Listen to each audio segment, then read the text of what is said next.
the comfort you never questioned. No one taught you how to lie to yourself. Your brain learned it quietly, not as a trick, not as a defense you could see, but as a form of care. Long before you questioned reality, your mind discovered something dangerous. The truth hurts more than confusion, so it softened edges. It blurred causes. It rewrote motives. Not to deceive you, but to keep you functional. Every memory you remember wrong, every excuse that felt reasonable, every moment where the story mattered more than the facts, those weren't accidents. They were repairs. Because a mind that sees everything clearly does not always survive intact, and your brain was never designed to be honest. It was designed to keep you moving, breathing, working, believing. The lie didn't arrive as a lie. It arrived as relief. And once your brain felt that relief, it never forgot how to choose it again. Number 10. The first rewrite. The first time reality broke you, your brain didn't argue. It edited.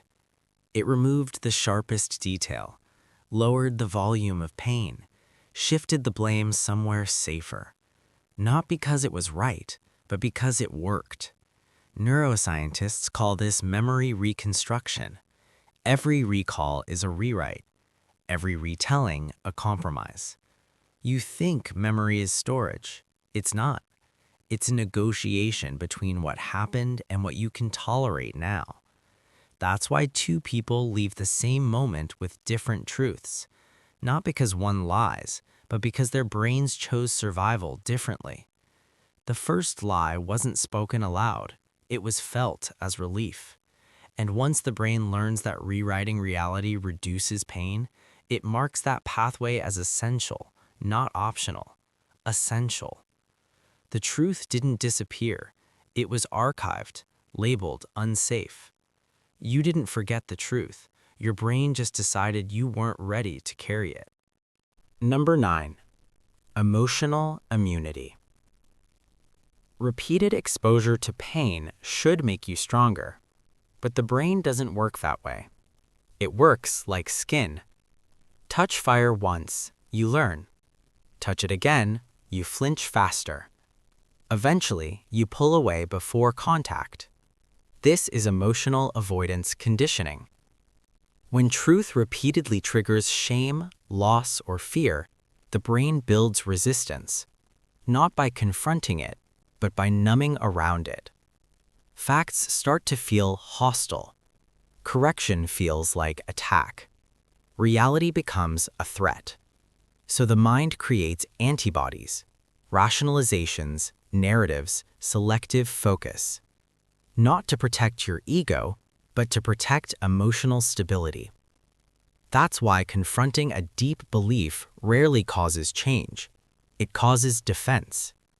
Your brain doesn't ask, is this true? It asks, will this hurt me? And pain is always outvoted. You don't reject the truth because it's false. You reject it because it feels dangerous. Number 8.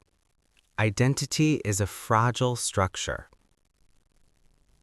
Truth doesn't just challenge ideas, it threatens identity. And identity is expensive to rebuild.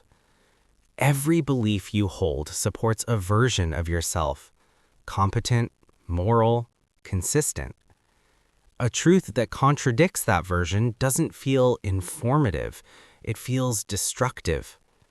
Neuroscience shows that when identity is threatened, the brain activates the same regions as physical danger. The amygdala doesn't distinguish between being wrong and being unsafe. So the brain protects identity like a structure under load. It reinforces weak beams, ignores cracks, paints over stress lines. Lies that support identity are rewarded with dopamine. Truths that fracture it are punished with anxiety, not because you're weak, but because rebuilding identity costs enormous energy, and the brain prefers maintenance over reconstruction. You're not defending a belief, you're defending who you think you are. Number 7. The dopamine trade. Truth offers clarity. Lies offer comfort. Only one releases dopamine. When a belief reassures you, confirms you, or absolves you, the brain rewards it chemically. This is not metaphor, it's measurement. Neuroimaging shows dopamine spikes when information aligns with existing beliefs, not when it's accurate, when it's agreeable. So the brain learns a simple equation. Agreement equals reward. Disagreement equals stress. Over time, truth becomes irrelevant. Prediction becomes priority. The brain stops asking, what is real? It asks, what feels right fast? And lies are efficient. They arrive pre-packaged. They resolve tension quickly. They keep the system stable.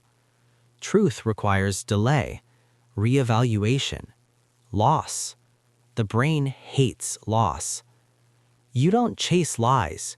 Your brain chases the chemicals they provide. Number 6. Social survival mode. Belonging mattered long before accuracy. For most of human history, being right alone meant dying alone. So the brain evolved a bias stronger than truth, group coherence. If a belief keeps you accepted, it becomes protected. Neural pain from social rejection mirrors physical injury. So when truth threatens belonging, the brain intervenes. It reframes, downplays, denies. Not because you're dishonest, but because isolation once meant extinction. That instinct never left. So the brain filters reality through a social lens. Will this cost me connection? If yes, it never reaches consciousness cleanly. Sometimes the lie isn't for you. It's for staying human among others. Number 5. Cognitive dissonance collapse. Holding two conflicting truths creates strain. The brain experiences this as dissonance, a state it rushes to end. There are only two exits: change belief or change perception. Changing belief costs identity, effort, and certainty. Changing perception costs almost nothing. So the brain chooses perception. It minimizes, justifies, recontextualizes. This isn't conscious manipulation. It's structural efficiency. The brain reduces internal conflict the fastest way available. Truth is slow. Lies are immediate. Your brain doesn't solve contradictions. It dissolves them. Number 4. The illusion of control. Believing a lie can restore control faster than accepting chaos. When reality feels random or unfair, the brain invents meaning. Not accurate meaning, manageable meaning. Conspiracy, superstition, oversimplification all offer one thing: agency. Even false control feels better than none. So the brain protects narratives that explain suffering, even if they distort reality. Because uncertainty paralyzes. False certainty mobilizes. Sometimes the lie survives because it lets you keep moving. Number 3. The cost of seeing clearly. Clear perception demands responsibility. If you see truth, you must respond to it. Change habits, end relationships, admit mistakes. Lies allow delay. They postpone action without triggering guilt. The brain values energy conservation. Action is expensive, so it protects beliefs that allow inertia. The lie isn't ignorance, it's permission to stay still. Number 2. Why facts rarely win. Facts target logic. Beliefs live in emotion, so facts bounce. Correction without emotional safety triggers defense, not learning. That's why arguing rarely changes minds, and why evidence feels useless against conviction. Truth must feel safe before it can be accepted. The brain opens only when threat closes. Truth doesn't enter through proof, it enters through permission. Number 1. The final protection. Your brain protects lies more than truth because lies keep the system running. They stabilize mood, preserve identity, maintain belonging. Truth threatens all three. So the brain doesn't ask if something is real. It asks if it's survivable. And survival always wins. This doesn't make you broken. It makes you human. But awareness changes the equation. The moment you notice the protection, you gain a choice. The lie protected you once. It doesn't get to decide forever. When the shield drops. If this made you uncomfortable, that's not resistance. That's recognition. Your brain felt seen, not judged, exposed. You don't need to destroy your beliefs. You need to notice which ones are armor. Truth isn't about cruelty or honesty for its own sake. It's about choosing when protection is no longer necessary. Some lies kept you alive. Others are keeping you small. If you felt the tension while listening, it means your mind is still flexible, still awake, still yours. Share this, not to convince others, but to remind yourself. The most dangerous lies are the ones that once saved you.